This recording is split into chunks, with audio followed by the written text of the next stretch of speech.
వైసీపీపై CM Chandrababu fire అయ్యారు. అధికారంలో ఉన్నా ప్రతిపక్షంలో ఉన్న వైసీపీ నేతలు బూతులు తిడతారని మండిపడ్డారు సీఎం చంద్రబాబు.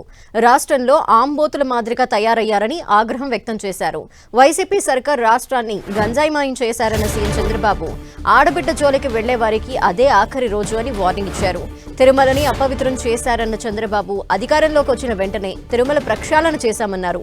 లడ్డూని అపవిత్రం చేశారని చెప్తే హెరిటేజ్ ని తెరపైకి తెచ్చారని చంద్రబాబు అన్నారు. ప్రాణం పోయినా తాను తప్పు చేయబోనని చంద్రబాబు చెప్పారు.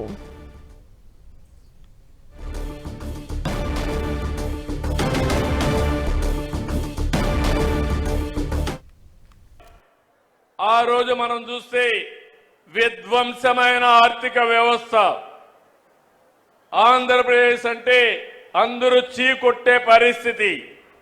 మన వాళ్ళు ఇక్కడ పెట్టిన పరిశ్రమలు మేము ఇక్కడ వద్దు అని వేరే రాష్ట్రాలకు పారిపోయే పరిస్థితి. పెట్టుబడులు పెట్టాలంటే మనుషులు వచ్చేవాళ్ళు కాదు. అప్పులు ఇవ్వాలంటే ఎవరు ఇవ్వకుండా 12.5% 13% అప్పులు తీసుకొచ్చారు. ఆస్తులు తాకట్టు పెట్టి అప్పులు తీసుకొచ్చారు. మీకు కూడా గుర్తుపెట్టుకోవాలి, ఒక్కోసారి మన వ్యవస్థ మన కుటుంబం కూడా ఆర్థికంగా దెబ్బతింటే అప్పిచ్చేవాడు కూడా ఏదో ఒకటి తాకట్టు పెట్టమంటాడు. తాకట్టు పెట్టినా అధిక వడ్డీతో డబ్బులు ఇస్తారు. అదే గాని తిరిగి ఇస్తాడంటే తక్కువ వడ్డీతో డబ్బులు ఇస్తారు. అది నమ్మకం. ఆ నమ్మకాన్ని పోగొట్టారు.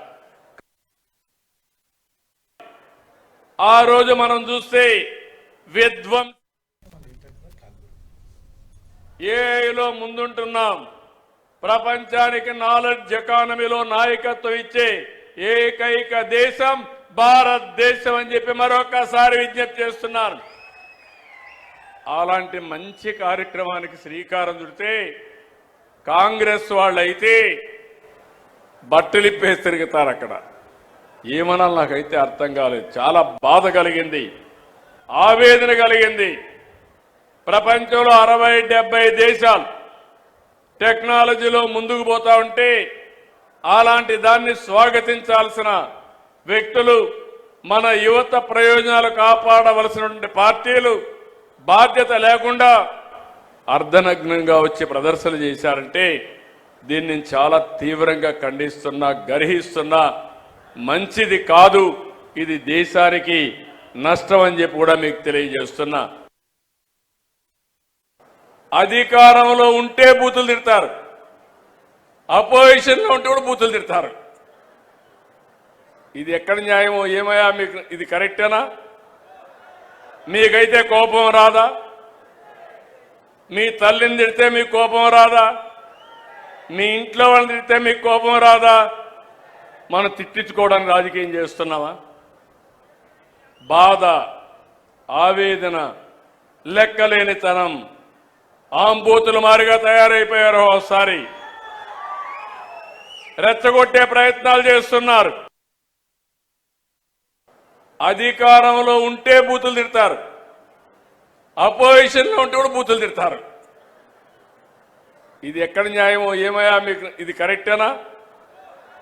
మీకైతే కోపం రాదా? మీ తల్లిని తిడితే మీకు కోపం రాదా? మీ ఇంట్లో వాళ్ళని తిడితే మీకు కోపం రాదా? మనం తిట్టించుకోవడానికి రాజకీయం చేస్తున్నావా? బాధ, ఆవేదన, లెక్కలేనితనం, ఆంబోతుల మారిగా తయారైపోయారు. ఒకసారి రెచ్చగొట్టే ప్రయత్నాలు చేస్తున్నారు.